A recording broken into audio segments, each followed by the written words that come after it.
Ladies and gentlemen, welcome back down the rabbit hole. My name is Monty Hawk and I am your host. And today I'm joined by Gavin Dantes. Dantez. Dantez, as we would say in Australia. Yeah. But thanks very much. What do you think of the studio? Man, I love this. This is it's feeling like it's a real studio. Yeah. No, I've been into some pretty just barely put together ones, so this is nice. Yeah. And the light does it. Yeah. So, yeah, man, I wanted to bring you onto the show because you're an interesting cat. You've got a cool story. And you have a podcast. Give us a bit of a snapshot of what you do in your world. And Man, it started off in 2012 when I found Brian Swan's Perfect Day video, mutual friend of ours, the Unstoppable Family with Rhonda and Hanalei and Brian. And I wrote down my perfect day at that point, and I was doing like construction, making pizzas, cutting grass. Before that, I was selling weed. So this was like, the life where I didn't go to university. I never fit in school, but I saw this video and something spoke to me. It was like my Morpheus moment. It was like, there's a red pill here. There's something different out there in the world. So I wrote down 6 pages of what I wanted my life to look like from the moment I woke up to the moment I went to bed on a regular basis. And, 6 years later, I had built my first multi-million-dollar business. And this was, again, from someone who never went to university, totally didn't know anything about this stuff, never read a personal development book until I was 25. So you didn't have any entrepreneurial tendencies? Well, the weed, but this was more because I started smoking a lot of weed, and I was like, how can I get free weed? Right, yeah. And then it turned into a bigger thing, but I was always just a terrible businessman. I was just smoking too much, drinking. I just had no idea about entrepreneur. I never even knew what that word meant. I didn't grow up in a family that was entrepreneurial. So as I'm going through this and seeing this video, I always wanted like some level of freedom. And I'd done some backpacking. I'd seen some ways to do things different. And I liked exercise and personal training and certain things like that. But I always felt like I felt trapped. Like I'm trading my hours for dollars. I'm in this system and I can't figure it out. And when I saw Brian's video, I was like, okay, I need to learn how this internet thing works. And then I just became obsessed with the personal development books, the Tony Robbins, the Brian Tracy's, anything that I could get my hands on. I became absolutely obsessed to the point where it drove me to just really understand psychology, marketing, copywriting, influence and persuasion. And it was just such a game changer because I really believe like influence, persuasion, marketing, business, these are the ultimate forms of personal development because you have to go out into the world and fend for yourself. Yeah. You have to learn through experience. You're no longer just, I'm going to get a 4-year degree and get knowledge and then go out into the big bad world. No, you're out there. Well, that's the cool thing about entrepreneurship is it's a journey of personal development in itself. There's the life lessons, but then there's you're actually building something at the same time, rather than just going to university. And I never went to university, so I can't really compare. But yeah. No, and I never went. And the ultimate personal development is when you're on the floor bawling your eyes out because you've lost everything, thinking that you were about to make it, so close to the right business and boom, punched in the face and you're down. And you have that option, like, do I go back to a normal life and do I give up? Or do I pick myself up off the ground and figure it out? And that happens over and over again. For some people, less than others. I'm the type of person who needs to get slapped around a little bit more than the average person. So were you trying a few different businesses, a few different things? Totally, man. Yeah. Started out, before I found Brian's video, I started out doing some network marketing. This was about for 6 months, but it really wasn't for me. And I had no idea that this even exists as a business model. No idea there was other network marketing companies that kind of get you into that cult mentality. And then I started looking up on YouTube, different videos on how to prospect better, but then when I found Brian's video, it was just like a doorway into a new universe because I was like, yeah, why don't we actually design our life? Why are we never taught how to design our life? Why are we just taught to compartmentalize subjects? or to make a certain amount of money or get a certain career. But we're never taught, how do I have my health on point? How do I have good relationships? How do I have my finances? How do I do something that I'm passionate and purpose driven? We're taught to decide a channel which has been presented to us, but they're not our channels. They're somebody else's channels. We climb ladders. Yeah. The ladders are set up by others. It's funny when people say this about personal development. It's like they expect that you need a degree so you have permission to be something. And if you really think about that, who created the degree? Another human being decided that's the curriculum. Yeah. So someone had to give you permission to think that you are something. Whereas in entrepreneurship, you get to create your own life. And you bypass all of that. That's the entrepreneurial thinking is, I don't need any of that. No, like I believe in the education system, what really screws us up, there's many things, but it's all compartmentalized and we don't learn how to connect dots. As an entrepreneur, you have to learn multiple things and you have to see how that over in music connects with that in sports, connects with that in business. And you can start to see the principles and the overlaps. When you can see that, you can think for yourself. In every situation, now you are resourceful. And if you just go through the education, it's memorization, regurgitation. And then you end up in one lane and then you can't see beyond it. Yeah. Opportunity right now in 2020, there's some people that are only seeing pure hell. Others are seeing like a president they hate. Others are seeing, I need to be safe. And others are seeing, I'm going to become a millionaire. Yeah. I see the opportunity. Your perspective changes everything. Exactly. I mean, the way that I articulate that is 2020 is highlighting and magnifying what people's existing truths are. So if some people, if their existing perspective, their default perspective is to, see hell, it's like, it's like they're just going to burn harder, right? Somebody like me, and one of my, one thing I saw about myself this year is as soon as all this started happening in March, it's like I had a bit of a freak out moment. Like on the first day, like it was literally just like it lasted one day, and then I was just like, this is not okay with me. Yeah. And then I switched gears, and I've noticed it gave me a real reflection on my leadership, and I think 2020 is really pulling out real leadership, and it's really highlighting. People's natural tendencies. So real leadership is really starting to come out. It's almost like the cream is coming to the top kind of thing. 100%. My friend Stefan Arnio, who passed away unfortunately this year, who R.I.P. Stefan, he wrote a book last year called Hard Times Create Strong Men. And he talked about the cycle, which is hard times create strong men, strong men create good times create weak men create hard times. And this is the idea of like the baby boomer generation. They were freaking strong. We're talking about war times. They had a different type of mindset. Then we go into the 60s and it's party, LSD, get crazy. And then we move into and you go down these cycles. And just like when somebody has to work their ass off to become a multimillionaire, their kids get born into an environment where a lot of times they don't have to work hard. So yes, they still have a lot of the mindsets in terms of like seeing what's possible, but they start losing it in about second, third generation. There's no more wealth, right? And this happens over and over. This is why it's so important to be prepared for times like this. When I'm thinking about like walking, let's say you're walking down the street and it's snowy, you don't want to slip on the ground and break your back, but some people will because they haven't been working on their stability. Right? We have to be adapting beforehand. We have to be prepared beforehand. And that's where this philosophy of the samurai warrior, which was win beforehand. They would practice each step of the battle before it happened, so they'd already won. People now, it's like a wave came out of nowhere and it's crushing them. Yeah. And it's like they thought it was random, but it wasn't. This wasn't random. These are cycles that happen. So on this, you did a post on Instagram. Go check it out last week. Really cool video, about 15 minutes long. Really worth everybody watching. And you talk about this book, and you also make reference to another book, and you're talking about this cycle and actually how predictable it is.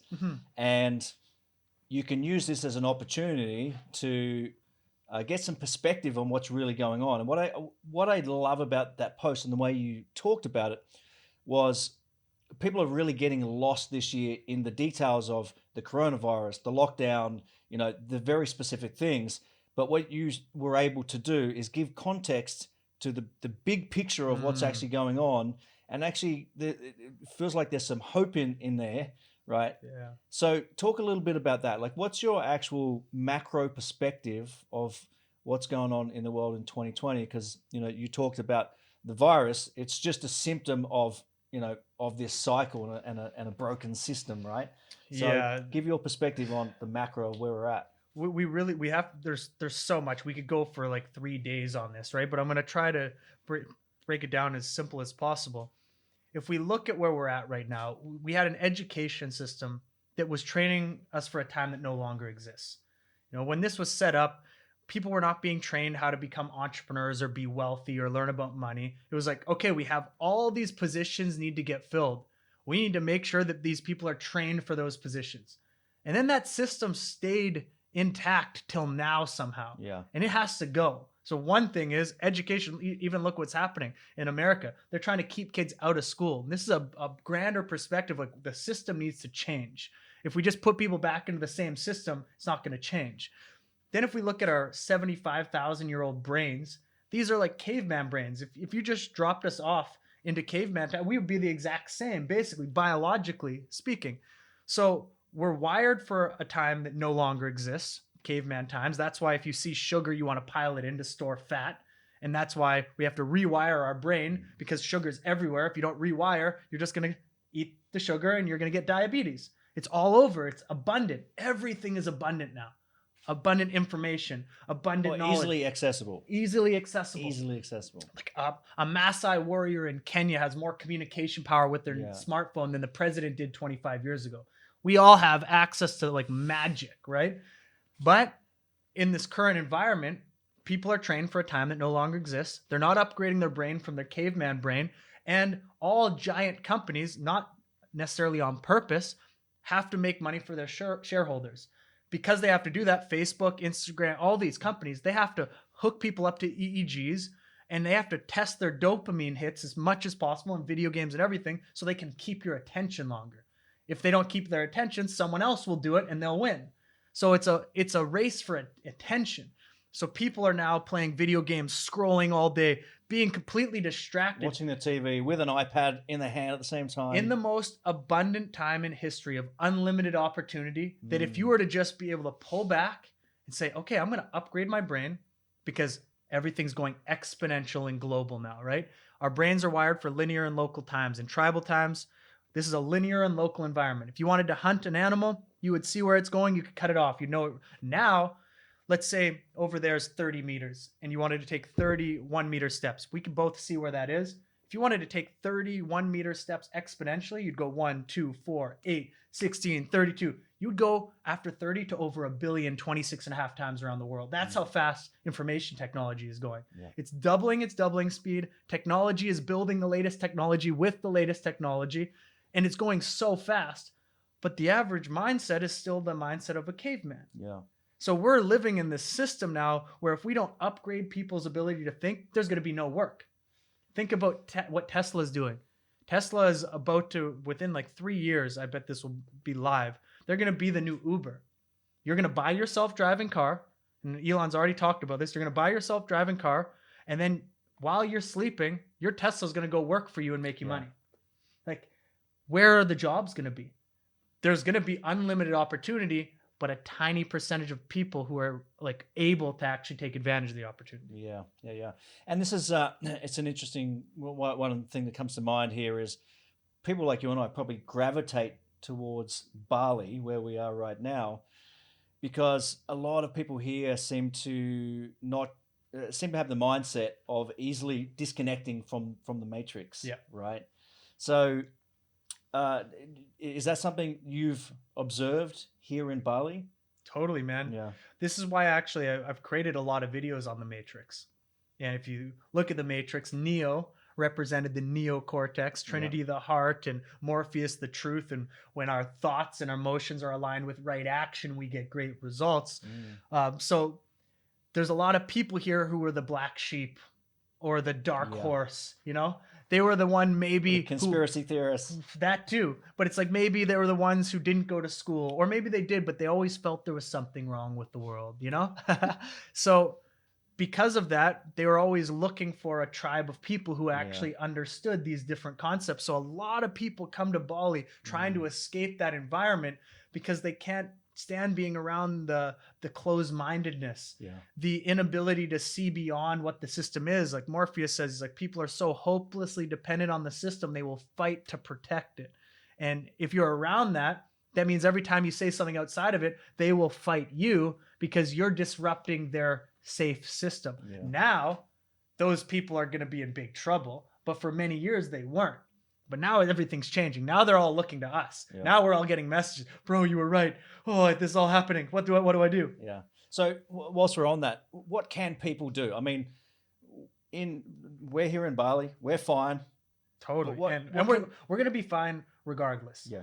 It's a mindset. Yeah. If you look at the book Man's Search for Meaning by Viktor Frankl, he said, you can beat me, you can chain me, but you can never take control of my mind. Yeah. Freedom is 100% in the mind. Yeah. Because we're actually all bound by these physical laws of the universe. So we're all in some level of a prison. We can't free ourselves from that. We're in these bodies. This is what it is. I could sit there and have a problem for every solution about that, or I could try to have a solution for each problem. Yeah. It's a mindset. So everyone sees things from a different perspective. If you take people into the woods and one's a botanist and one's a lumberjack, the lumberjack all he sees is trees to cut down. The botanist sees how to take care of the plants. These are just two different mindsets, same environment. So we have to see where the environment is going and where it is. We can't hold on to the old. There's this thing that hunters have in Africa called the monkey trap. What they do is they hollow out a little hole in a tree. They put a big nut inside. The monkey comes around and he reaches in, grabs the nut. Now his fist is too big, can't get it out. Hunter just walks over to the monkey nice and slow. The monkey wants to get it out, just kills the monkey or captures it and walks away. The monkey was so greedy, it was willing to trade its life for the nut. It was holding onto the nut. It was holding onto the nut. Yeah. People are holding onto their beliefs. Yeah. They can't let go of these old beliefs. And even if those beliefs are causing them to be broke, overweight, terrible relationships, they would rather keep that life than experience the pain of change. Yeah. So where do people start there? Like if people have some kind of feeling like this is not quite right, there's something else, there's something beyond this way that I'm feeling and living right now. Like where do people start? Value. If people could just look at what is value. This is a thing I put on Post-it notes, and I am always asking myself this question. What is value? I think people are really asleep at the wheel of what value is. And they think money is value. I think they've been trained to believe that's money. The way that it gets measured, yeah.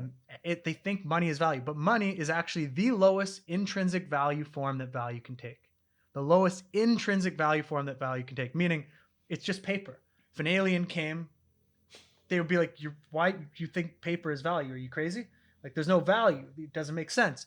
But it's a symbolic medium of exchange. It allows us to have like a more lubrication between transactions. But in and of itself, it's valueless. So that means, what is value?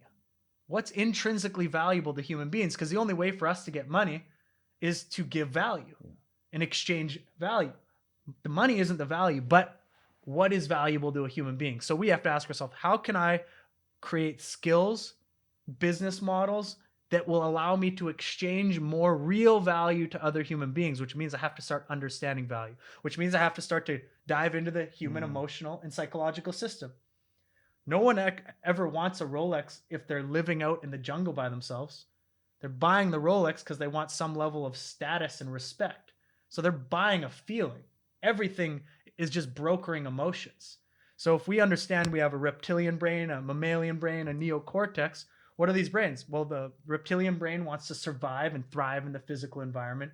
The mammalian brain wants to have emotional connections and respect, admiration, love with other human beings.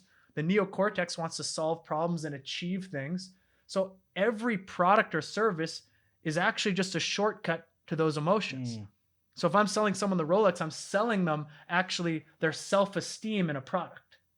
And if I want to market good, this, at the end of the day, you're talking about what they don't have and selling them back to them in the form of a product or service.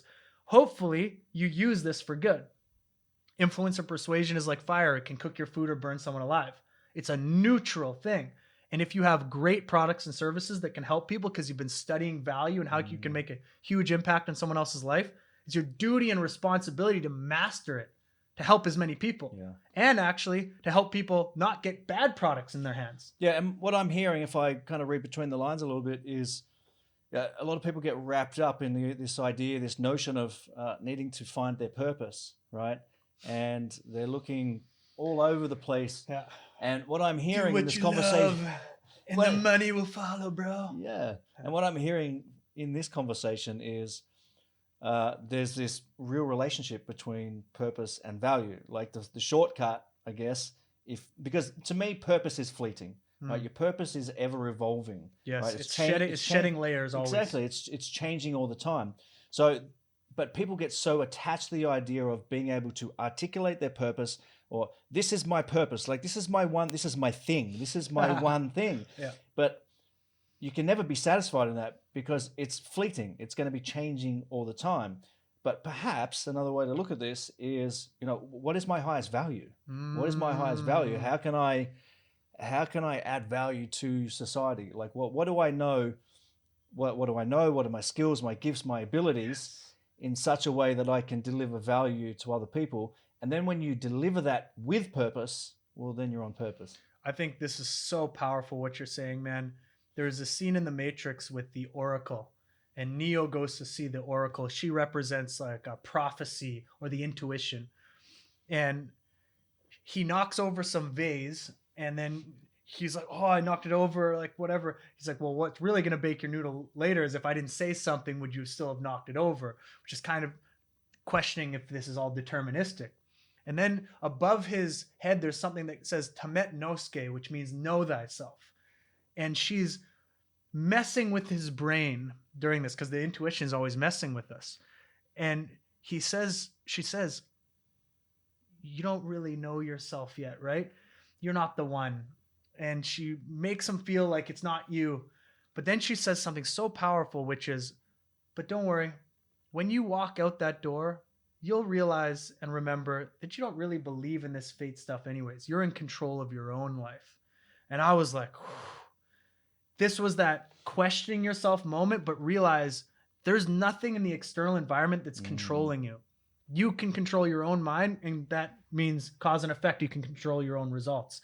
So when you're talking about this, know thyself is the first one. So what are your strengths, gifts, and talents? We don't get taught this stuff in school. We're just put through a robotic system and an assembly line. Strengths, gifts, talents. What's your personality? Where are you going to thrive? What's your wealth dynamics profile, like Roger Hamilton talks about? I've taken at least like 9 or 10 personality tests. Ikigai, what's your profile in wealth dynamics? I'm the star and the creative. Yeah. So, and then you know who all to hire around you, because what we think about as human beings throughout school, we're really trained to like compete against everybody. But collaboration is king. If you can take your personality profiles and your strengths, gifts, talents, you can align them with everybody else's who are really masters in their crafts. And then you can all align values and vision. This is the most powerful force on earth. Yeah, exactly. So where do you think with all the things that are happening this year, give me a little bit of your perspective on all the events that are unfolding this year. Like what is the what's actually happening? Like, because people are getting really lost in the details, right? Like, another way to question this is, where do you think we're going? What's on the other side? What are going to be the opportunities?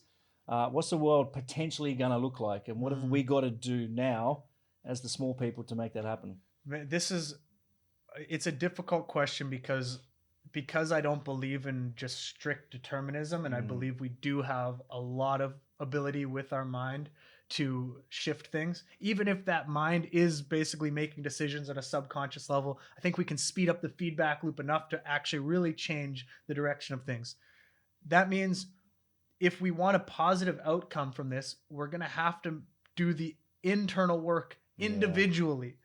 This is my biggest fear of what's happening, is that there's such a small amount of people that are able to break free from the system that they're actually causing a lot of the issues to get worse. Yeah, and this is where things get really, really interesting, and this is very difficult for people to look at, because the way I would describe it is what we view externally, what's happening in politics, what's happening, all around the world, is a reflection of where we as humanity is at internally. Our external world is a reflection of where we are at internally, individually, and as a collective, right? But it's very easy to look at what's going on, and Bill Gates did this, and this policeman did this, and there's so many easy things. to be a victim and blame everybody else as well, because you don't have to take any personal responsibility. Yeah. So, and this is the hardest part for people, but it's the most powerful, is, I believe, to take full accountability and responsibility for everything that is occurring in your world, even if you weren't an active participant in that thing. If I have the mindset of I'm still responsible for everything that occurs in my world, well, then the power is with me, and then the only way I can resolve anything in my life or change the world externally is for me to be constantly evaluating what is happening internally. And that comes from the acknowledgement of I am fully 100% accountable and responsible for everything that happens to me. Yeah. I don't see any other way to live personally, because what's the alternative? To be a victim. It's everybody else's fault. And if it's everyone else's fault, you're going to have to send everybody else in the world to the psychiatrist for you to get better. If you think about how crazy of an idea that is, that it's everyone else. Oh, it's all the rich people. It's all this. There's always something. There's always somebody you could blame. It's endless. Yeah. Again, you can always have a problem for every solution. And sometimes it's good to question things in certain areas, of course. But if your mindset is always looking for the negative of why you can't do something and why it's someone else's fault, you have no power. I like Marshall Silver when he says, he's like, the economy doesn't have to be your economy. Just think about that quote. Like, when someone says the economy's bad, that's why I'm failing. It doesn't have to be your economy. There's trillions and trillions of dollars out there. It has nothing to do with it's like you're not creating enough value. And in America, in the Western world right now, we're going through a huge, huge issue, which is people with like less valuable skills than ever in the time that we're going into, lazier than ever, just wanting to like party and just get handouts, whatever. How do you expect an economy to be healthy if people aren't taking personal responsibility and creating value? So do you think that is... I think that's where things are really coming from. And I kind of also think that maybe that's a symptom of people really not feeling like they're on purpose. It's kind of like this... I agree. This vortex that people kind of get stuck in, and they can never seem to get out of that, right? And when somebody is stuck in that place where they feel like they're a victim and they don't have any personal power, it's so easy to just go to drugs. It's so easy to go to Netflix. It's so easy to go to anything external that stops you from feeling that internal pain of meaninglessness, of not having fulfillment. So it's easy to just distract yourself. And that's so painful, because I've been there. Yeah. I've been deep there, and it sucks. It's a horrible place to be. And the only way to get out of it is to actually start to realize if it's going to be, it's up to me, that mindset. Yeah. It's not that mindset of, oh, maybe I'm going to get lucky one day. Actually, I want to talk about this one thing. I was watching Darren Brown, the illusionist and hypnotist. He did this one episode on luck. So powerful. And he went to this town in England, and he got a documentary crew to go around, and he wanted to spread a rumor. And the rumor was the dog in this certain park of town was a lucky dog if you pat it, So he spread this rumor around town. And then he started following, and they started asking certain citizens about the dog, like if they knew about it or whatever. They started following 7 people. 5 of them were like positive people. They believed in luck. One guy was a butcher, and he totally thought luck is crazy. He says, I'm jinxed, So as they start following him for a couple weeks, this one guy keeps saying, I'm not getting any luck. Everyone else keeps saying, oh yeah, I got a job, or this happened, or that happened, because the reticular activating system, right? You buy a car, you drive it off the lot, you see it everywhere. What we focus on expands, we see more of it. So he always sees bad luck. So everything is bad luck. So Darren starts like, I need to see if he's really in bad luck or he just misses opportunity. Mm. So he put in his door this little lottery ticket scratch card to see if he would like grab this, scratch it, and see if he had luck. They went back the next day. He's like, I got no luck. The thing had a TV in it to win, but he just threw it out because he thought he was unlucky. So he just missed the opportunity to get a free TV. Then they did another study where this woman was asking people in the front of his butcher shop if they could just do a quick survey. Some people did it, and she just gave them $20. He said, I don't have time. I'll be back in 5 minutes. Never came back and showed up. So first off, he lied, and he missed another opportunity. Then the next opportunity, they put $100 just on the ground close to where he was walking. He just missed it because he wasn't paying attention. He just missed 3 huge opportunities because of his pessimistic mindset. How much of life is about people seeing this situation as horrible versus what can I do to make a difference? And what I find really interesting about this is we can watch a documentary like that, or we can hear a story about that, and we go, oh, that's really interesting. I can see how that works. But for some reason, we assume that doesn't happen to us. That's really, really interesting. And we've all got this to some degree with various things in our lives. Some people never get a chance to have the self-awareness to kind of look at this. Yeah. People like you and I, we're probably constantly evaluating, constantly looking at that. Why did I say that? Why did I do this? And constantly looking at patterns, right? Yeah. But I find it so fascinating that people assume that these kind of things are not happening within us. It's really interesting. I think where the education system goes the most wrong, besides just teaching us how to know ourselves and have purpose, is they never let us know that our inner world ends up creating our external world, and vice versa. It's a constant feedback loop. Ontological design is I build my habits build me. I surround myself with certain people, I automatically start to become them. If you take a child at 1 year old from America, you take him to Japan, he grows up speaking Japanese unconsciously. Like mirror neurons just pick up the habits and behaviors. When we start to understand that inner environment creates our external environment, then it gives us power. But we're never trained about this. Yeah. Everything is always an external. Yeah. It's always need an external validation.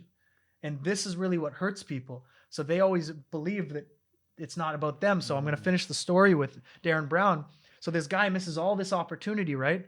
And then finally, he puts this big sign on a truck and he keeps driving past him over and over and over. Giant sign on this huge truck, and it says, Wayne, call this number, you know? And eventually, after like 8 times it passing him, he's like, maybe I should call that number, you know? So he calls the number. And then Darren ends up setting up this whole thing with the town where he says, okay, I want you all, on this day, I'm going to draw one of you, and one of you will have a chance to win like 6 times the amount of money you put down. So some of the people put down $5, some put down $100, some $200. And then someone puts down $1,000 and it says my life savings. And then he looks into the crowd and he says, that person was Wayne. And it almost made me cry watching this, because you saw the pain in his eyes, and he said, I've missed too many opportunities in my life. Like his whole life was spent believing he wasn't the lucky one. That pain that he must have caused him, always thinking that the world is against him. It's almost like he knew he was doing those things. Yeah. It woke up to the fact that he knew that. And that's why the point that I'm trying to get across here is, until we have that wake up moment, that we are the one causing whatever the external environment in our life is, then we can't change it. Yeah.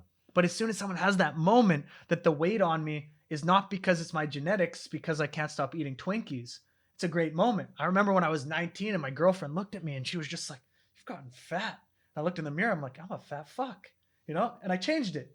I'm like, I don't want to do that anymore. But a lot of us, we keep going through the patterns, and there's this story of the devil, and this guy goes and sees the devil, goes into this devil's office, and he's like, how do you cause so much pain in the world, you know? And he's like, come here, I'm going to show you something. And he opens up this thing in his desk, and he's like, this is the most powerful tool I have to make people live in hell. And he's like, this is called the wedge of self-doubt.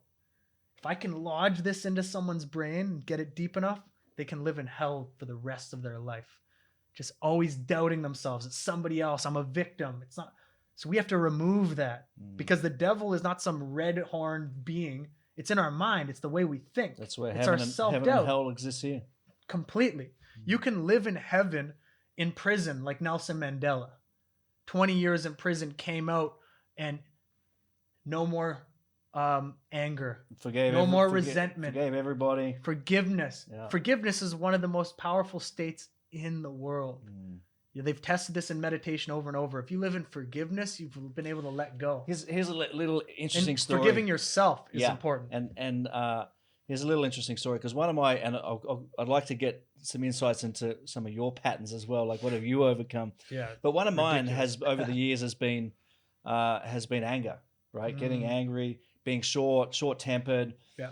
And I still wrestle with it, right? But nowhere near to the degree that I used to. And I used to live in the Philippines, right? And it can be a very frustrating place because of the traffic and there's all sorts of things. Anyway, it's an easy kind of place to get into a state of, like, totally. This is shit. Right? I felt a little bit of that on the way back from Avito. And one thing that I trained myself to do was if I was getting short with somebody, if I was getting angry with somebody, like a waiter, the Uber driver, whatever, I would tip them. And I would tip them like $50. And like for them, that's like a week's worth of wages or something, right? And because what would happen is I would feel myself getting like emotional. It was like the way I reflect on it is it's okay to have those feelings come up, but to let them stay there, that's suffering. That suffering doesn't need to stay there. That's self-suffering. Exactly. So what I would do is I would, it would be strange because I'd be like fucking mad at the Uber driver and like sound like I'm mad.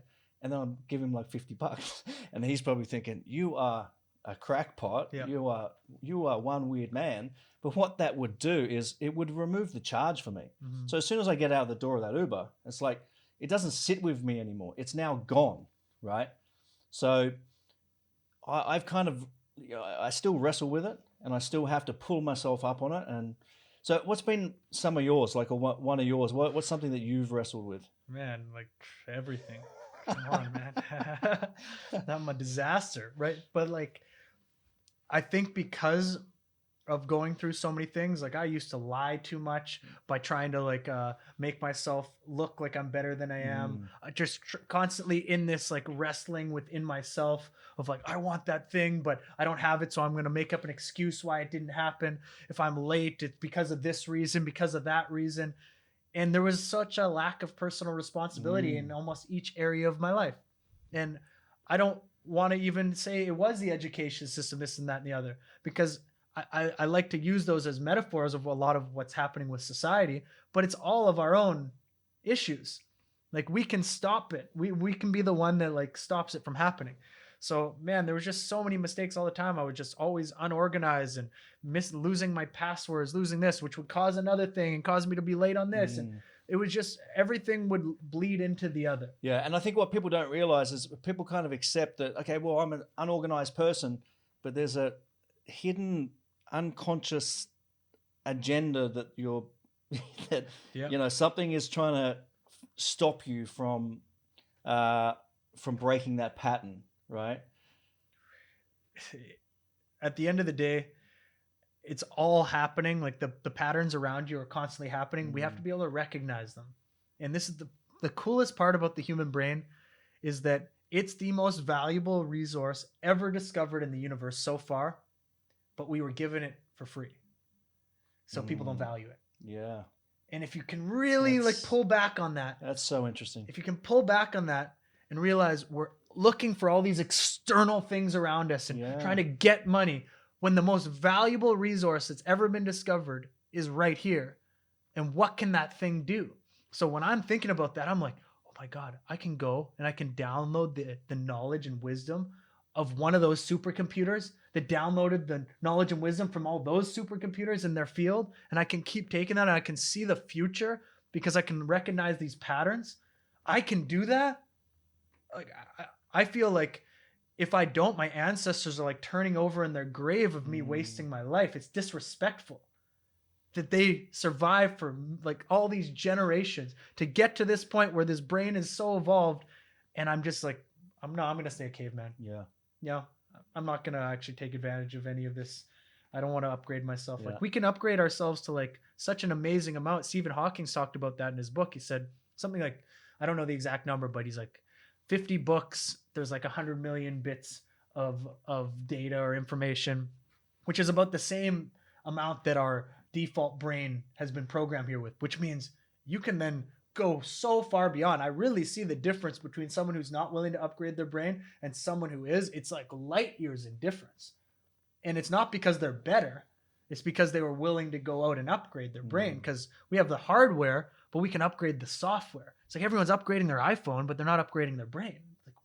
But we're living in a world that needs upgraded software. Yeah. So a caveman is living in the new world that's increasing exponentially. Yeah. Well, we have to do that to be able to somehow match the technology, or we're just going to self-implode. Right? This is why I'm deterministic and optimistic. Like not determined, but pessimistic and optimistic. Yeah. I believe humanity is unbelievable, what we can do and what we can accomplish. And the higher level your consciousness, usually you become a lot of times more compassionate, more empathetic, wanting to help more people. You don't usually, from my experience with all the entrepreneurs I spend my time around, they become more aware, which means why would I want to build a short-term relationship and screw somebody? No, if I build a long-term relationship, we're both going to win.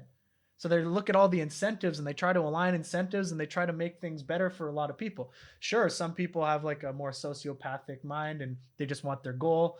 But overall, I just see that people want to collaborate more when they start to upgrade. Yeah. And they want to just make sure that, why would I not want to build long-term relationships? Doesn't make sense. So if I'm going to build a long-term relationship, it means I have to give more value. So you start to like really zoom out and see the whole picture a lot more. Yeah. It's really powerful. I mean, I have this overwhelming kind of feeling of optimism for where humanity is going.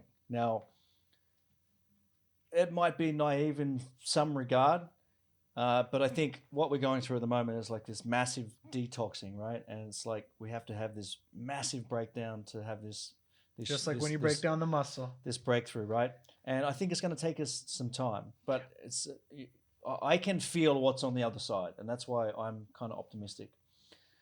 What do you think is going to be on the other side in terms of technologies, opportunities, industries? Where should people be looking, especially as entrepreneurs? Like, where is your attention at? Like, where should people be looking for future opportunities? So there's a lot, like, and it's going to keep going. The faster things move forward, the more opportunity comes quicker and quicker, but the windows close faster and faster. So there's that side, which is if you want to become ultra wealthy, let's say giving a lot of value, the opportunities come quicker, but they close quicker. Yeah. But the opportunities in general are greater than ever for everybody. That computer, the phone in our pocket. The phone in our pocket was like $60 million, half a building in size 70 years ago. Only corporations could afford it. Now it's in your pocket. We used to, how much money did we all spend on CDs, on all this, like cameras, on this, that. Now it's demonetized and put into our pocket, dematerialized. It's this tiny thing, and everyone has access to it. Unlimited information that was only accessible for the wealthy. So everyone has access to that information. This is beautiful. But the opportunities in terms of business, it's you're trying to connect the dots. So the biggest thing is to be able to see, okay, there's this industry, there's AI, there's sensors, there's 3D printing coming, there's infinite computing, there's all these exponentially increasing technologies that are coming online, and they're going to keep going and keep going. We have to start understanding this, which means we have to start to think exponential and global. So if I put out a video series, you put out this podcast, this is going to hit people in 50, 60, 70, 80 countries instantly. What is that? You can build now your personal brand around your values and what you love to do. And now you can build relationships around the entire planet digitally. You can make an ebook one time. It's produced once. There's nothing there. It's just bits. Yeah. And it can sell over and over versus physical copies. So the mindset is the first thing that has to be changed to just understand like where things are going. Right now, I'm really focused on education for me personally. Like e-commerce is going to keep exploding, all of these industries. But education is what I'm most focused on because I realize there's no greater need than education right now. But not just any education. Education on how to navigate through this new world, how to put on a new set of lenses that you can see the world through. So, but yeah, overall, we're really going to have to look at one, the understanding of still being able to control ourselves as human beings within this. So the ancient wisdom and philosophy, all of that is more important than ever. Yeah. Plus the understanding of futuristic technology. And those two have to be there. Exactly. And it's really interesting times because it's easy to get scared of the technology, right? Super easy. It's super uncertain and like and 100% we have to embrace some ancient wisdom and connect ourselves back to nature. Yes. Right? Especially in Western worlds, we have disconnected ourselves from what is important, right? Totally. And we're taking drugs and we're eating bad food and we're doing all this. And the answer to so much of it is living how we live in Bali. And that's one of the things that I love about being here is we're connected to nature, we eat good healthy foods, and for the most part, right? Totally. We're very, very blessed here to be able to experience that. And it's interesting because we've got this future technology and we've got this ancient wisdom, and I think the real work is in bridging these things together. And what that means for humanity is it's almost like we have to detach ourselves or disassociate with the future or now or how things used to be, and have a very open and flexible mind into how we live our lives. I love that. Darwin said it. He's like, it's not the strongest or fastest that survives. It's the one most adaptable to change. And I have 100 limitless laws that I wrote out. And one of them is the one who adapts to change is the one that the one that thrives. I don't like the word survives. No, the one who dies is the one that survives. No, is the one that thrives. You can thrive in this environment. We can all as humanity thrive in this environment, but we first have to start to thrive up here. Like, of course, it's just, this is an obvious thing, but I love where you're going with this because it's so important to understand that if we don't start to connect these two things, it's going to be very difficult. So we have our right brain and our left brain, the analytical and the creative, and we're never trained how to bridge these gaps. So you'll have, the Democrats against the Republicans, and they just butt heads, not realizing the Republican, like this one guy, he's an individual. And if you can't like respect the individual, you don't actually care about minorities because they're the greatest minority on earth, the individual. And people are indoctrinated into this left versus right, and they're not even thinking for themselves at all. It's like they're born into we think left, and that's it. That's who I am. That's part of my personality. That's my identity. This is it. As soon as you have joined a group, your critical thinking is actually by law has to disappear. And if you will peel that back. So if you're within a group and you've told yourself you are that identity, that means since you've told yourself your identity, that you're that identity, you have to believe in the beliefs of that group, which now means all of you together are thinking the same. And if you don't, you're not actually that identity. And then someone is like, oh, you're not actually a Republican. But really, at the end of the day, that individual, if you were to just ask them, what's your view on this, they're probably 75% Republican, 25% Democrat beliefs, or 90-10, or 55-45. But as soon as they've got to that 51%, they might actually think the other way, but they don't even know. This is a big one that happens. Like it's a really crazy thing. And I'm not saying you don't have to be on one side or the other, but if you can't actually allow yourself to think critically about it, you will be stuck in groupthink. And the easiest way to control a population is divide and conquer. And this is the biggest reason why I started this podcast, the rabbit hole, because I'm raising very different topics, which I'm hoping is stretching people's minds. And I'm not aligning to any one particular ideal. What I'm interested in doing is bringing to the surface different topics so people can just get insights. Gateway drugs. So that their spectrum expands. Like I met with one guy who's a carnivore, and the next week I meet with a vegan, right? Great. It's like I'm not aligned to any one of these things. I've got my own ideas about what is right for me, but I'm interested in expanding people's spectrum of where their minds live, right? And this is what I'm hearing you saying. Like the more that we can do that and have the self-awareness of what is our identity and what is not, then we've got a lot of power over ourselves. Imagine just like a society of people who have built themselves individually, but who respect others' individuality. And there's a real big power to that. And there is also a power in some level of conformity sometimes, because that's actually what kept us alive for so many thousands and thousands of generations, because you didn't want to go out and eat the wrong berry.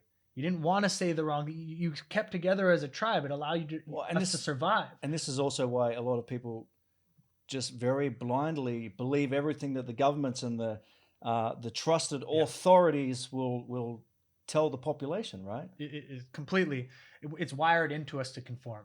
And this is the sad part, because conformity is doing the opposite thing that it used to do. Because people are acting like the 96% that aren't succeeding.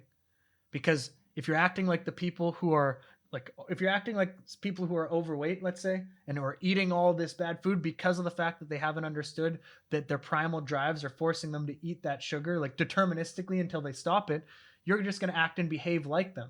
And then it becomes normal. Why do you think they're calling it the new normal right from the beginning?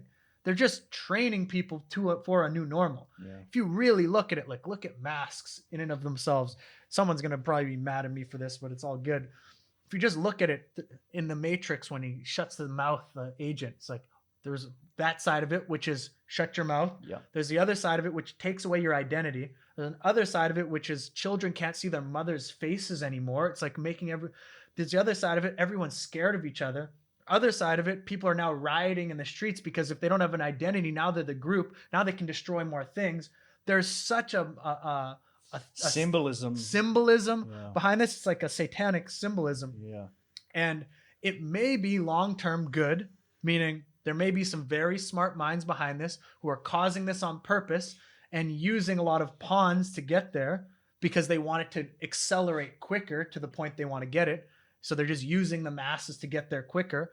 If that is the case and there is a good side to it, okay. But there's too many weird things to it that are looking like it's not coming from that place. Yeah. And even if that is you're messing people's psychology up so bad right now. What's going to happen when these kids grow up social distancing? Yeah. Just staying away from other children. Now, you know how high the suicide rate is right now? The antidepressants, like things are going through the roof in psychological issues. Well, there was a thing in Australia. I don't know if this happened in other parts of the world, but the news in Australia was for Father's Day. The narrative in the news was postpone hugging your kids for Father's Day. That's right. And there's doctors coming out saying... And that's the new normal. Yeah. This is the scary part. That's scary. Because we could have been doing this forever. There's always been disease and problem. Just look at it. I want people to think about this. We're living in the greatest time in history. 100 years, your life expectancy has doubled in the last 115 years. Double. What the hell? And we're like worried about... It's like childhood mortality is down 10x. Mm-hmm.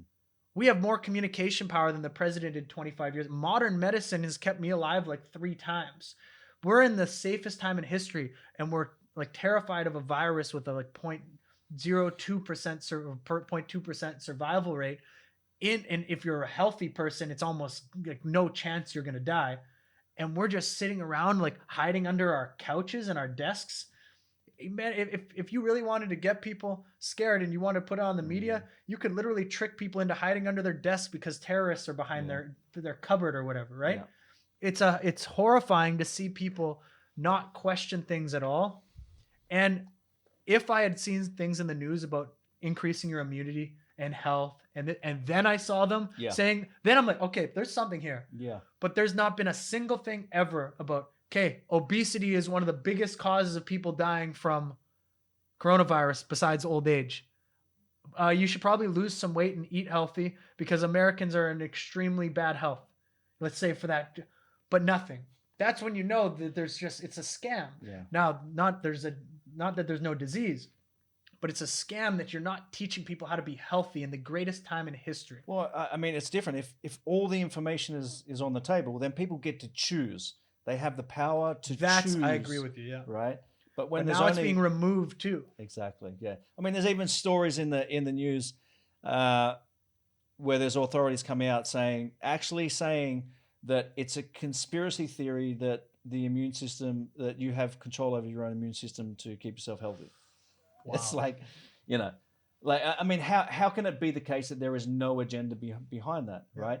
So here's my question to you. I mean, for me, it's like it's pretty easy just to switch off the news, and you know, I tune in to some things every now and again, but I think I'm so connected to what's important and disconnected from what is not important enough of the time for when I do tune in, for me to have the critical thinking to go, yeah, okay, well, I'm not going to get lost in that.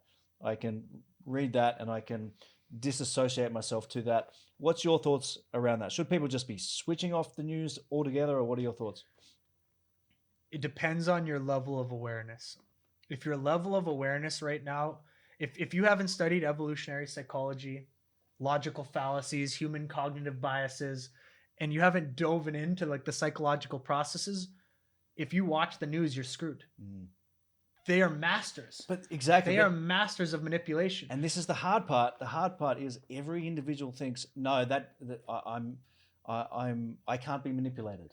Those are the most easily manipulated Exactly. people. I'm someone who's studied this stuff at the like as deep of a level as you can, like 500 plus books on influence, persuasion, NLP, psychology, hypnosis, Dianetic, whatever, copywriting.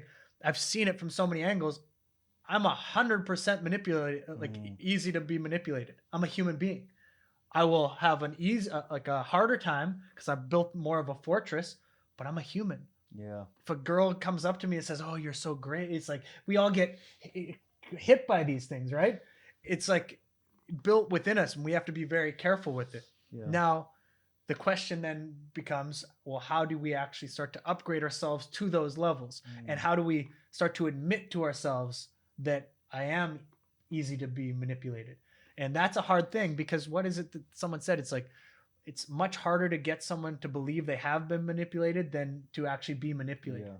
This is true. Our ego wants to pretend like everything is like all good. I get it. I'm in full control. Well, because what that means is it means that if you do believe that, then basically you're potentially everything you've ever believed before can be unraveled, which means your identity is just shot to the floor, right? Yes, now, this is hard. That is really hard. And this is one of the biggest flaws in human beings is we see only validation.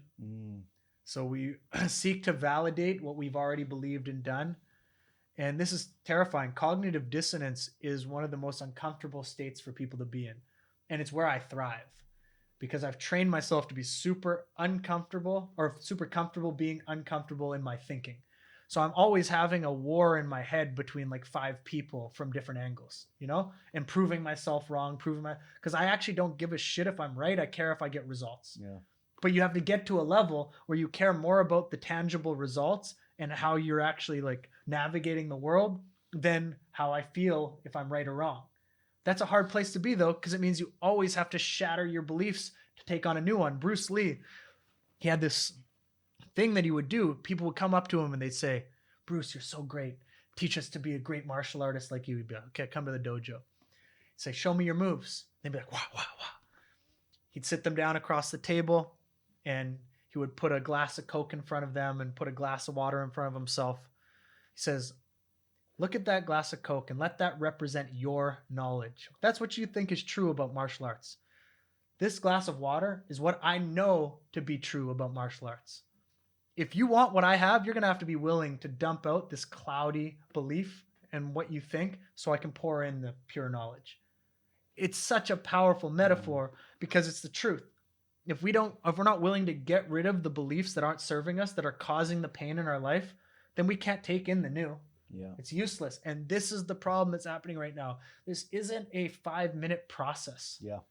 Like, how many layers have you peeled back in yourself? Yeah. And you're still doing it? Well, and I know unequivocally I will be doing it till the day I die. There's no place to arrive at. And I think this is one of the reasons why people don't want to take this journey. Yeah. It's a little bit scary, but people think that there's a place to get to. Like, it's like, I'm going to read this book, or I'm going to do this course, and then I'm going to be fixed, and I'm going to be lying on the beach, you know? How many people are sold on the internet marketing product schemes of like, you're going to push a button and lie on the beach? And I'm just like, this person thinks it's fun to lie on the beach. Like as you start to like work on this stuff and get better, like that's like the thing you want to do the least. Yeah. Like it's so fucking boring.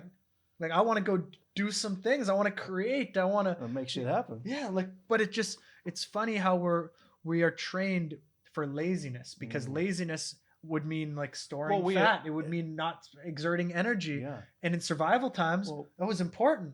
Yeah, we associate freedom with sipping pina coladas on the beach. That's how we associate freedom, and we think that money is gonna buy that. And then you get it, and you're like, this sucks because freedom only exists here. It only exists there, and it exists. I love how you were talking about it with the purpose, man, because purpose is like constantly peeling back these layers, and you'll get to one layer and then you'll look out from that layer and you'll get to another and you keep going and you're trying to get to the center of the onion. Yeah. And if you get caught up in thinking that I'm going to peel this off and then I'm going to be fine, that's where you get caught up. That like real freedom comes from, and peace actually comes from the understanding that this just keeps going and going and going, and knowing that that's a forever journey. I can find peace in that because I'm not caught up in I'm broken or I need to fix myself. It's like, no, it's constant work in progress, man. I'm just a constant work in progress. Think about the Western term like midlife crisis. What I really just have decoded that to is this is someone who's kept the same mindset until they're like 45 years old, and then realize how much they've wasted, and that now they're finally ready to peel back one layer, or they're trying to fill that with something, or they're trying to fill it with a new car or a new this. That's what they'll go one of those directions.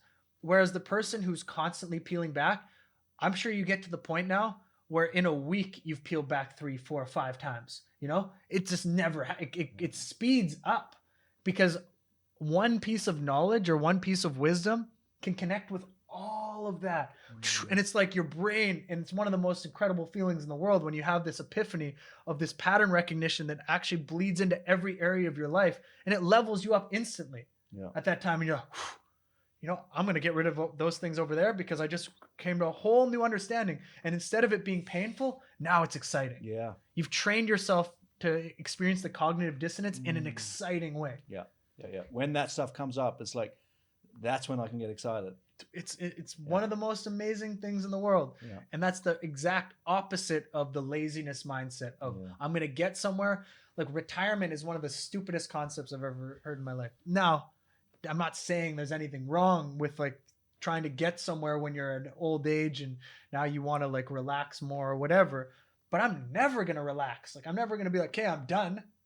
And first off, why am I going to wait till I'm 60 to live the life that I want? Like that already makes no sense. But then get there and then just do nothing. Yeah. That's why people start deteriorating. Yeah. And then I know people 80, 85 years old still at the gym. You know, they're still on purpose. They're still building businesses. And I'm like, damn rights. Yeah. And this is, and I'll come back to, I want to ask about your habits, right? And I know for me, as I've grown and evolved, my work has changed. Like what used to be work to me is like hustling, being on the computer 15 hours a day, making shit happen. Yeah. But as I've evolved and kind of scaled myself, the work, which I'll call it, is just my daily practice. Now, to me, everything is just weaved in together. It's like, we're doing a podcast. Is this work or what is this? Yeah. What is this? Yeah. It's fun as fuck, but it's still work, right? And me doing mobility first thing in the morning, me doing meditation first thing in the morning. That is part of my, I'm going to call it work, right? It's just life. But people see, exactly, but people see that as being leisure. They see like, it's like, I got to go to my work and I got to do 10 hours a day of work or whatever it is. I'm an entrepreneur. I got to do my 12 hours of hustle today. And then I can do my leisure time, right? And I think there's a learning process in getting to that. Had I not done all that hustle, I wouldn't ever have that realization to evolve in that direction. Is this something that you found for yourself? And what are some of the habits that you do to keep yourself in tune, I guess? It goes back to the compartmentalization. We're trained in school, English class, science, this. We get trained to compartmentalize each area of our life. So then we call one thing work, one thing fun, one thing, oh, I have to do, blah, blah, blah. Everyone is like living these lives where nothing connects to each other. It doesn't make any sense. Yeah. Every single thing that I do now connects to something else. If I watch a movie, I'm also looking for things that are going to help me in my business. If I'm meeting with people, I'm trying to learn from them and seeing how that's going to work, how I can give value. It's just life. So when I talked about what is value, if we can start to see more of where our strengths, gifts, talents are, what we can do to give value to the world, when we start to ask ourselves what value actually is, we can ask, what am I passionate about? What am I purpose driven about? Just start seeing these things and just start seeing life as a place where you can like experience this reality, learn from it, give as much to others as possible, leave something behind because of what you've learned. You're no longer thinking about trading hours for dollars. This is like a stupidity in my mind. Like just that mindset. I'm going to trade my time for paper. What? Like I'm going to trade, like that's actually where my mind is. I'm going to trade my time for paper. And I'm not going to do something that I like till I'm 65 so then I can do what I like and go surf the world in my wheelchair. Like, come on. This is like, it's stupidity. But we're all trained to believe it. And it's the normal because everyone else is doing it. Yeah. And the education system is set up 9 to 5 for a very specific reason. So you transition to 9 to 5 and it's just conditioning. We have to break free from that. So with habits, yeah, man, like I just remember Sunday night and Monday morning, it used to be pure hell for me. Going to a painting job or a construction job or whatever. When I'm talking about all these things, by the way, too, it's because I've lived it. Mm. I did the school. I didn't go to university, but I did the school and I did the 9 to 5 jobs and I went through that process and I hated it. So deeply. It was so painful on Sunday night knowing that I had to go the next morning. School was so painful knowing that I didn't do my studies and I didn't do any of this stuff. I'm going to have to find a nerd to cheat off tomorrow on the test, you know? It was so painful going through that repetitive process of something that made no sense to me to be doing. I wanted to play sports. I wanted to go adventure. I wanted to go travel. I didn't know about reading books at that point, but I knew I wanted something different. Imagine if entrepreneurship was taught in school. I would have been a multimillionaire by the time I was 18 if I had a good mentor, for sure. Because I just had nobody around me who understood how I thought. Yeah. At all. Exactly. And you've got these innate qualities and these innate abilities. Yeah. And obsession. And entrepreneurs have some level of obsession. And they never get seen. They don't get seen until you recognize yourself. They're actually looked at as bad qualities. Exactly. Yeah. This was a scary thing. I remember being in late elementary school and being sent to the resource room, like the dumb kids room, because I couldn't pay attention. Mm. And every time the teacher would ask me a question, I was always in the theater in my mind, like Maxwell Maltz talks about. I was always in my imagination. And that was looked at as stupidity. Yeah. Because I didn't know the memorized answer that she was asking me. And the teachers would always pick on you too, because it's bad if you're not paying direct attention and memorizing and regurgitating. So I went through a lot of pain back then of feeling I was stupid because you're in this environment and that's how it was. One time I was in French class. We were speaking up to 100 or counting up to 100. And we got to 60 and I was like, soixante, soixante-deux, blah, blah, blah. And everyone was looking at the cool kid in class and he skipped up to 70 and they all skipped up to 70 with him because they didn't want to look like they were the one that wasn't following what was cool, you know?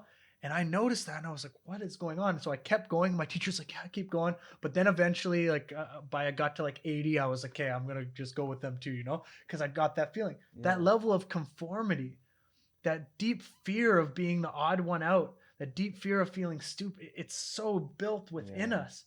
But when we're following the wrong percentage crowd that's just following a system that no longer works, we're fucked. Like really fucked. So what are some of your daily habits or routines or rituals that you follow? So I have an amazing morning routine right now. I get up at 6:45, have a little Limitless morning routine drink that I make that we're formulating right now. Then I get to the gym. I do about 20 to 30 minutes of reading first, something powerful. Then I go do strength training. So you do that at the gym? I do it at the gym, at the spa area that we go to. It's epic place, Body Factory. Then I do a little cardio, 10 to 15 minutes running or boxing. And then I go into the spa area, do the ice bath and the sauna back and forth. And then I try to get in some stretching. Yeah. So it's from 7 to 10 o'clock. No phone on. Yeah. No. So you business. haven't turned your phone on to the this phone's point? on, but it's on airplane mode. So you haven't checked it? Nope. Yep. Don't touch it. Yep. Between 10 and 12, I do my creative. So if I'm right now, I'm writing a book and I'm focused on that. But I also any of my creative project, I want to make sure that I'm doing me first. Yeah, I think what's interesting here is because it's one of the most powerful things that I've embedded for myself in my practices is not being a slave to the phone. Right. I think just if people did just this one thing and they turned off their phone at least 1 hour before they go to bed. Yeah. Right. I'm still working on that one. And at least 1 hour in the morning. Right. Because if your immediate thoughts first thing in the morning is I'm going to check Instagram, I'm going to check my emails, I'm going to check this, like you are a slave to what this little machine is, and you are not in control of your life. Sorry, you are not in control of your life. There's no chance. It's impossible because like we talked about before, these companies are all those apps on your phone are being tested every single day with neuroscience to make sure that they're as addictive as possible for you. So if we're reacting to that first thing in the morning, that first message could be something bad. Right away, I'm off. My day's done. But if I start my day every morning with power, and I just by the time I'm starting my day, I'm so strong. In your circumstances. Yeah, and same with like when I'm at the gym too. Some people listen to music. Personally, I listen to audiobooks. I feel like it's the greatest time while I'm building my muscle, I'm building my mind. Imagine 365 days and every morning for an hour, and if you do 1.5 or 2 times speed, there's an hour to 2 hours of amazing knowledge if you're listening to high quality books. 365 times 2 hours or 1 hour a day, this is a lot of knowledge going into your brain. And if you're focused on natural laws, deep level psychology, marketing wisdom, you're going to be at some of the top in the world after a few years. I think the reason why people don't do these practices is because they're so focused on the hustle, what they've got to get done, but they don't yet recognize that these are the things that play into the long game, which is the foundation for a much bigger success, right? So if you're constantly just focused on just this short-term game, but people aren't thinking that because you can't see the value of doing these things in the long term. But 100%, there's not a single successful person I've ever met that wouldn't say this. Imagine, no, you're 100%. Imagine you tell somebody, if you read Think and Grow Rich or any of these like top level books, every day for 1 hour, by the end of this next year, you are 100%, here's the check, guaranteed to have $1 million. You know, that person's going to do it because it's guaranteed. Yeah. But if you do that, it's inevitable, and you apply those habits and behaviors, it's inevitable you're going to gain more success than that $1 million. But they won't do it because they won't believe it's possible for them. So people need a guarantee. They need permission in life. They're always looking for someone else to tell them if it's okay, if it's not okay. You got to just take your own responsibility, look at it, and realize we're in this universe bound by specific laws. If I drop this glass of water, it's going to fall and it's going to smash. And it's going to do that every time. Why? Because we're bound by very specific laws. If I go to McDonald's every day and I don't exercise, we know what's going to happen. If I don't work on my relationship and I neglect my partner, we know what's going to happen. If I don't learn the laws of value, you know what's going to happen. If I don't learn how to invest that money, I know what's going to happen. We know what's going to happen. Yep. So why wouldn't I start programming myself with the high level wisdom that's going to allow me to see those things and see the opportunity? Yeah. Because I know what's going to happen if I don't. So what's in store for you? Give us a little bit of a snapshot of where you're at in your entrepreneurial journey. Yeah. And what's next? What's coming down the line? You seem to have this capacity now to kind of, like you said before, connect the dots and almost understand the cycles of what's potentially coming down the line. So what's your focus in business and what you're actually actively pursuing at the moment? So I have my company Limitless, and this is really what the big focus is on right now is Limitless University, and that's with a YOU. It's Limitless U. right? You can become limitless. You can have it all in each area of your life. There is an art and science of that. Having your health on point, having great relationships, living where you want, pursuing your passions and your purpose, blending it all into your life. So Limitless University is about studying the laws of nature, the laws of psychology, and understanding and knowing yourself and being able to navigate powerfully through the world. Then we're adding in our supplements and our line more of nootropics, of lucid dreaming, something that most people have never even heard of and don't even understand. Yeah. That you can actually go into your dreams and learn and control and do whatever you want and like really upgrade yourself. And anyone who's ever said, or probably a lot of people here have tried psychedelics or are listening to this, but a lot of people maybe haven't. Well, every night when you dream, you're releasing DMT. Yeah. You've had many psychedelic trips in your life. So it's really powerful to understand this. So I believe right now the biggest, well, in the first place, one of the limitless laws is the world's biggest problems are the world's greatest business opportunities. Yeah. So right now, education is the direction that I'm going, because when I share this with people, I had Ashwin, 14-year-old from Indonesia, found my YouTube channel. Within a year and a half, created more than a 6-figure year business in e-commerce. Can you imagine that? Being 14, 15 and being able to find entrepreneurs and getting the knowledge to be able to do this? This never existed before. Yeah. And I've just seen it over and over again, what happens. Yeah. And then I've seen the swans. I found this video 9 years ago. They're some of my best friends in the world. You can call that luck if you want. It's not luck. And the thing is, you never know where this message is going to go. Like, you never know where it's going to land. Yeah. And, I think people I think everybody's got a message, right? Everybody's got their own unique message.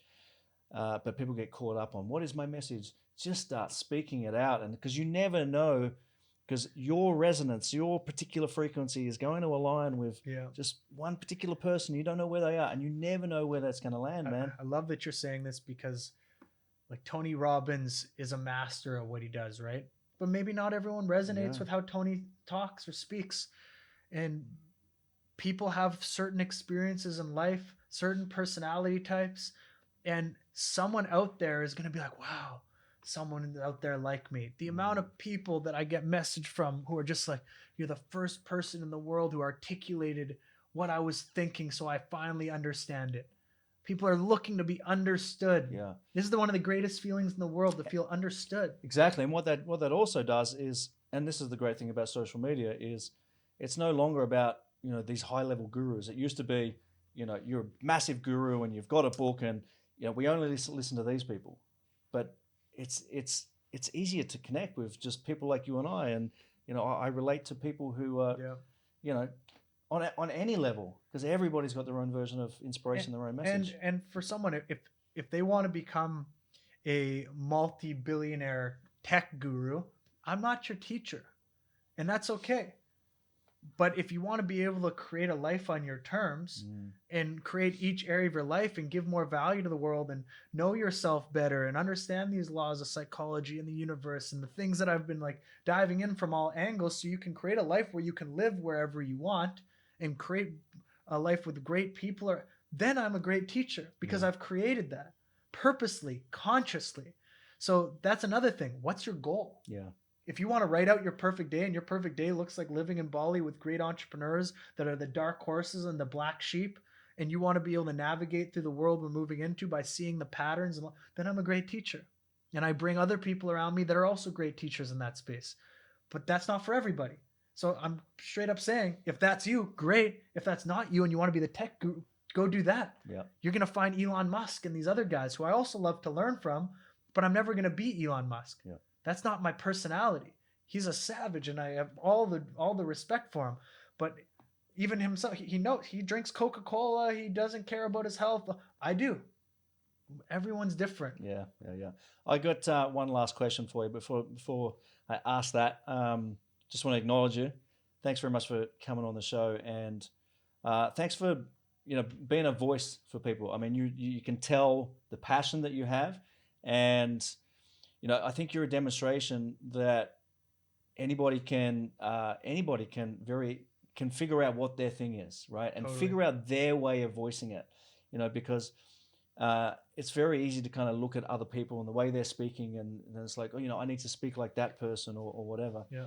And what I love about you and this conversation is, you've really found your thing, and this idea of upgrading yourself constantly. And because I've actually witnessed this in you, in terms of seeing your messages and how your messages have evolved.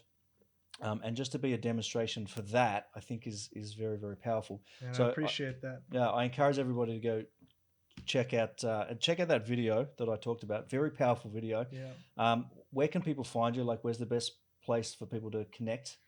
The best place is Instagram, but you can Google me, Gavin Dantes, with a Z at the end. Not Dantez. Not Dantez. Dantez. Yeah.